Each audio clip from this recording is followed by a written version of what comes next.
We are truly grateful to Mr. Gabriel for sharing his valuable insights with us today. Your contribution has been immensely enriching. It is now time for the last panel discussion of the day.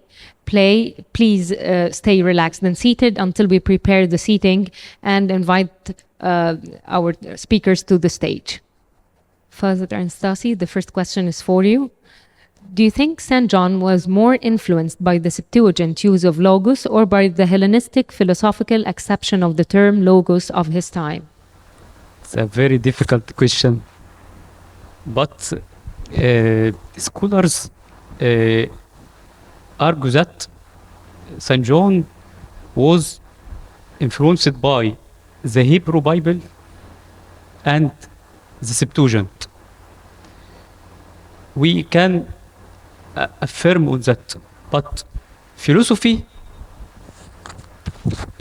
I think, just paved the way for formulating the doctrine of logos according to St. John. So I am inclined toward accepting the Septuagint and the Hebrew Bible as the most influencing factor for St. John. Father Anastasi, this question is also for you.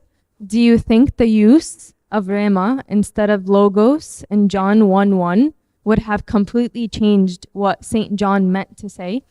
Yes. As I mentioned earlier, Rhema has a narrow meaning. It's just a word. But logos has a broader meaning.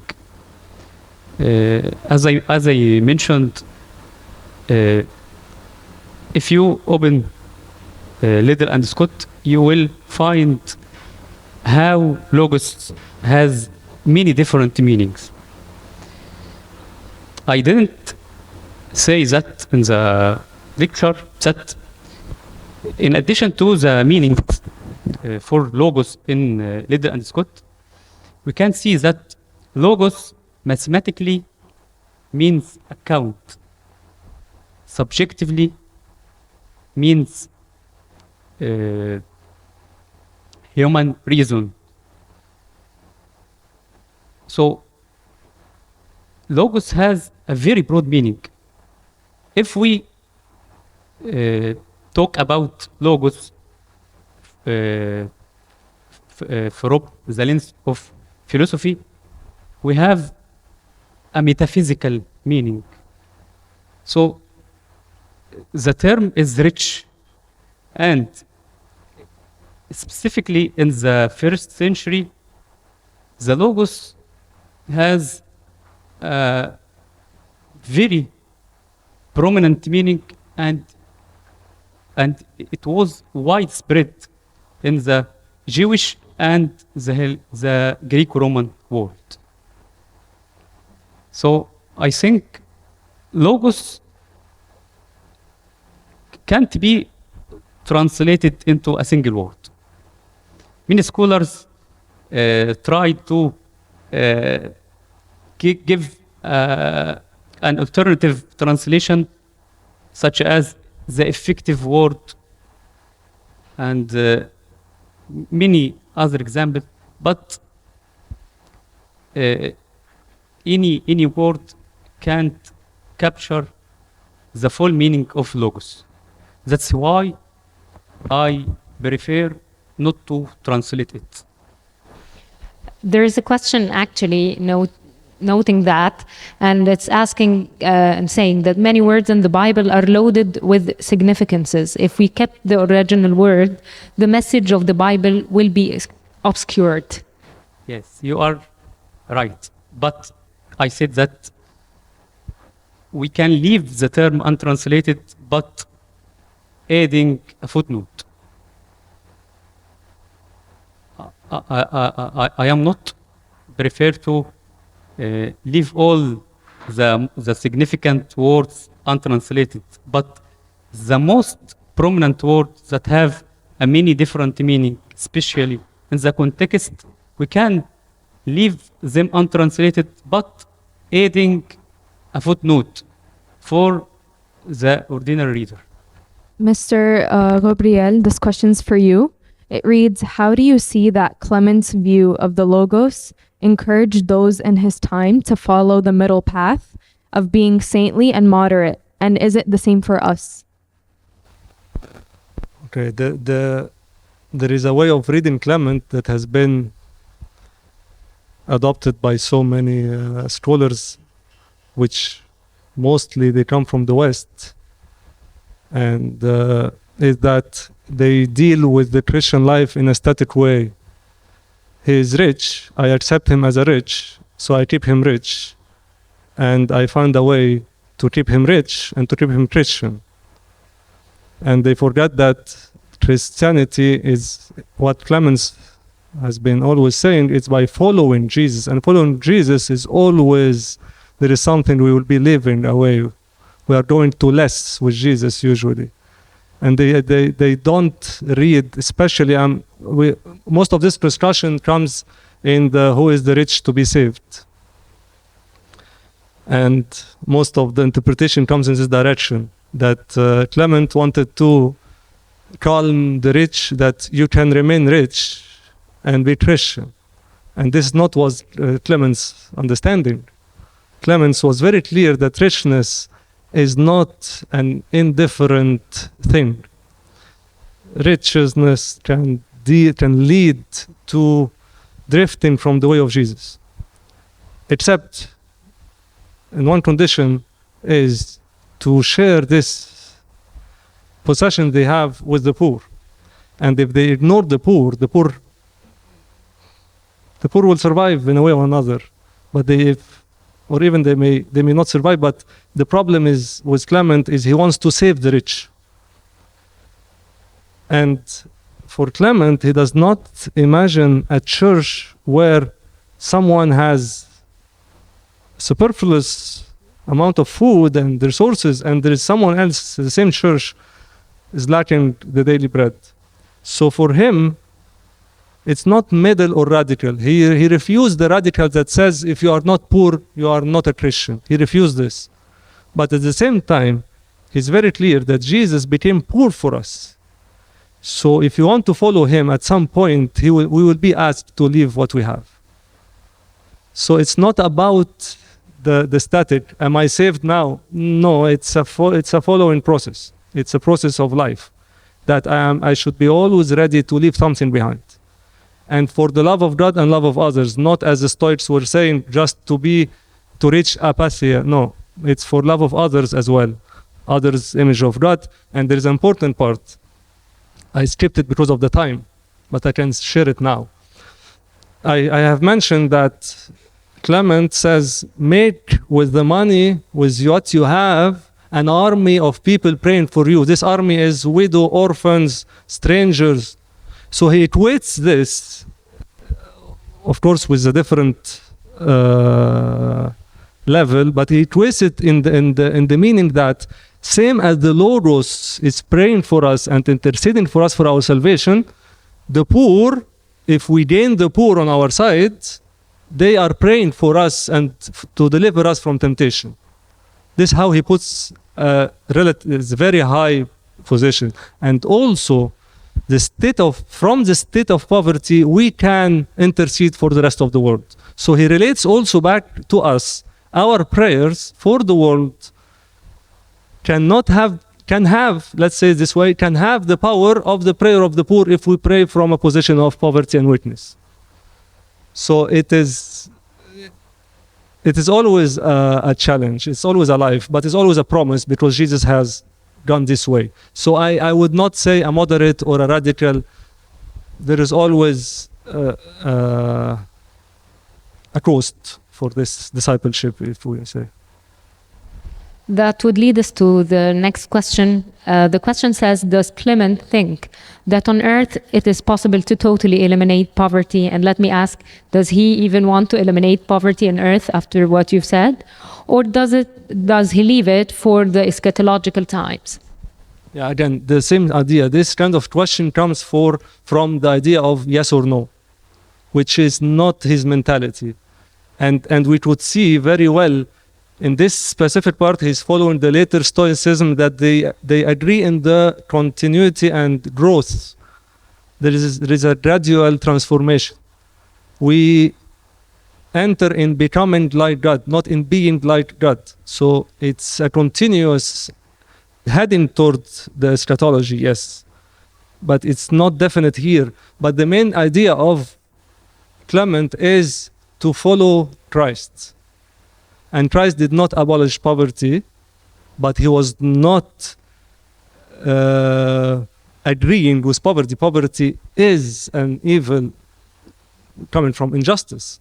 That's why we saw for example, the example I gave of slavery, he went to the root of slavery and he just demolished it from the root. He told his rich people, don't ask someone to wash your hands. Wash your own hands. Cook your own food. So what will happen with the slave? I will not need him anymore. He will go away. So he will be free. He didn't say it, free the slaves. But he went through different paths of virtue to the roots of the problem. So, but we must have the image of life without poverty, and from there we have a direction to go. How it will end, it's not our hands. It's always an eschatological imagination that we need to keep remembering this ideal that Christ has given us. So it's a process. Because the other way, if we say, okay, poverty will remain forever, there's another story of Deuteronomy 11, if you want to go this direction, it's another story that the poor will remain always with you. And also in Matthew 26, if I remember.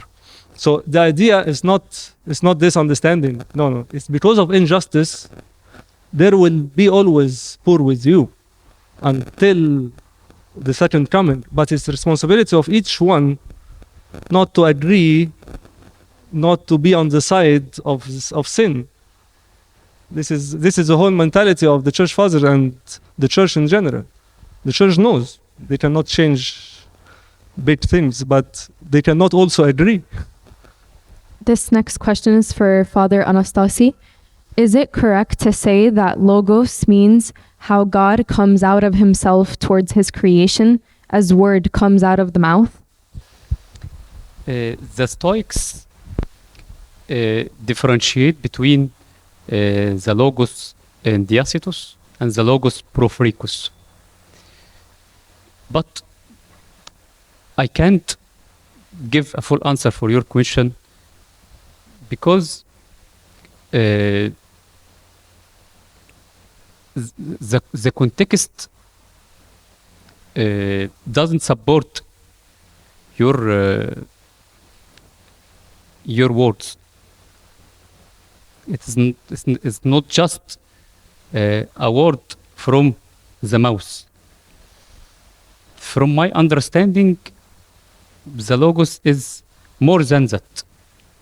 The beginning of the question says, is it correct to say that logos means how God comes out of himself towards creation? Can we say that about the word? I think it's a theological question, not on the background for the logos.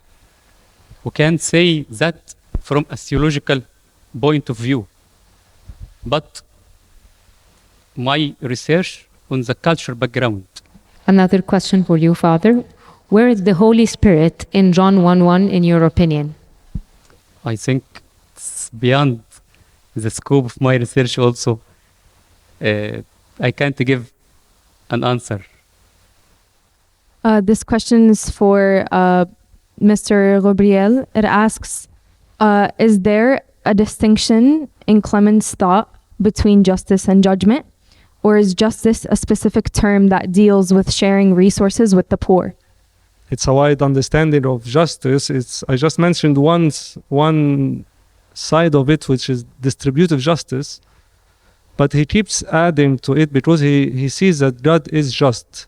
And when he relates something to the divine, he understands it in the biggest possible way that can be seen in different aspect of life. The other way that he says is that, as he mentioned, the communal justice, that is not only to give the poor, is to be in the disposition of everyone else who is in need. And this is not how the world the economic world understand justice, economic justice. This is not how he says. You yourself should be in the help of the others. You should put your life in the help of the others. So he extends so many different ideas of justice, but he always bring love in the equation, because justice without love, he cannot imagine it separated, because it's dry and it doesn't have any essence. But if he equates it with judgment, I'm not sure how this would be. But if I may see it as God's judgment to us, yes, maybe. Our judgment on a situation to see that this poor was treated unjustly, so this is judgment. So yes, but I cannot think of more connection between justice and judgment in Clement. So yeah, it comes indirectly usually. I'm not aware of direct relation between justice and judgment in his words. Mr. Gabriel, since you mentioned slavery, in answering to the previous question, there is a question here asking, why do you think St. Paul, the chanter of love, seems to accept slavery, although on new Christian basis? Yeah, this is the main idea, that these people following... No, you should ask Jesus Christ himself. Why Jesus Christ didn't say stop slavery? It is not... The spirit, the Christian spirit, sees the roots of the problem, see what some modern people call it the structural sin, the sin that is governing the injustice. If they start only attacking slavery, sin will find its own way to repeat the same thing. So they always attack the main root of the problem. And this is another story, but you can see St. Paul is not saying stop slavery, but he made it redundant. He equates everyone. So the owner, the slave owner, the slave master will think, I am one with the slave. We inherit the same kingdom. So he puts again a eschatological vision for both of them. So they look at the eschatological level, and then he leaves it to everyone to reflect on reality. If we inherit the same kingdom, how should we live now?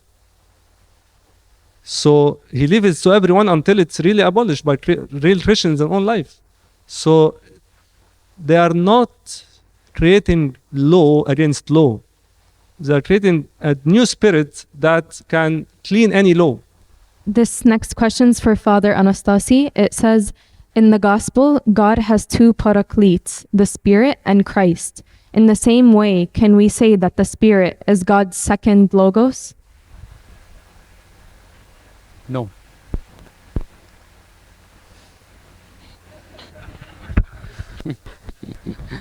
I think this question is beyond my field of research.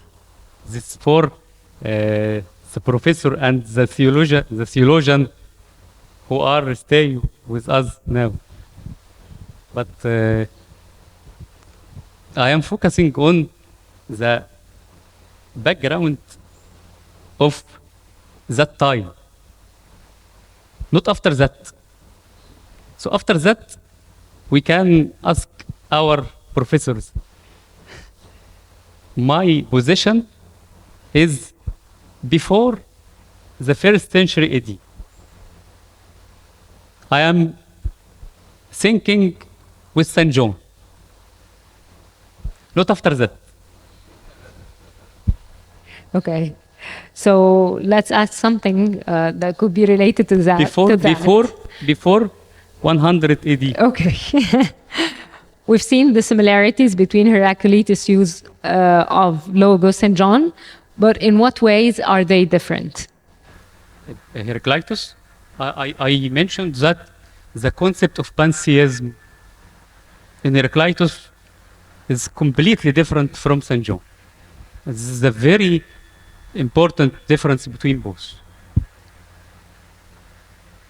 Also, Heraclitus think about the Logos from only a philosophical point of view. This wasn't the position of St. John. Do you think St. John was influenced by other philosophers? We can't decide whether he was influenced by any other philosopher or not, but we have Heraclitus and the Stoics, and both talks a lot about that concept. Heraclitus, the first to introduce that concept in philosophy, and the Stoics came after and developed that concept. So both contribute with a rich background for the term logos in philosophy. So, Mr. Gabriel, the question is for you. How can the elimination of feelings direct love towards others? How can I, without having feelings, know how to give love to others? Yeah, thank you. This is a very good question. They're all good questions. And I think it's when you understand the idea of apatheia, that passionless, it's quite different in the way Clement treated, because he does not agree fully with the Stoics. He would agree that the not being or reaching a level of apathy is a goal that one should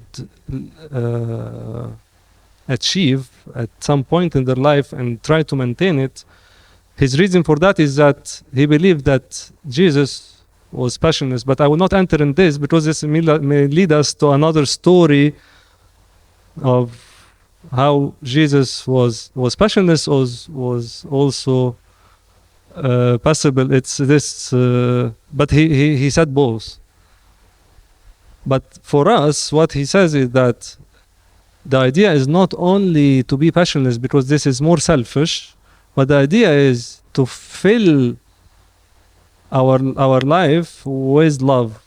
And love for him is not about feelings. When he speaks about feelings, he speaks about anger, desire, loss of peace, this kind of feelings that disturbs the person. But for him, love is action. God loved us. He created us. He came to save us. He took our flesh. He became poor for us. So love for him is not only feelings. It's action. It's feelings with action. So it's not only a matter of emotions that we show to one another. No, it's all together. It's what we call a holistic love. Love with feelings, with material gifts, with disposition for the other, with caring for the other, with putting ourselves in the place of the other. It's all about Jesus' action towards us. So this is what inspires us, and this is how we deal with the other. So this is his idea. It's not that we reach a high level. This is how monasticism is perceived in many places, the wrong way of doing. Yeah, the monks go to the monastery just to be free from everything. This is not Christianity. It's what the best way to say it, one of the theologians would say, freedom to love. We become free so we can love. Thank you, Father. Thank you, Mr. Gabriel. Thank you all for being here today.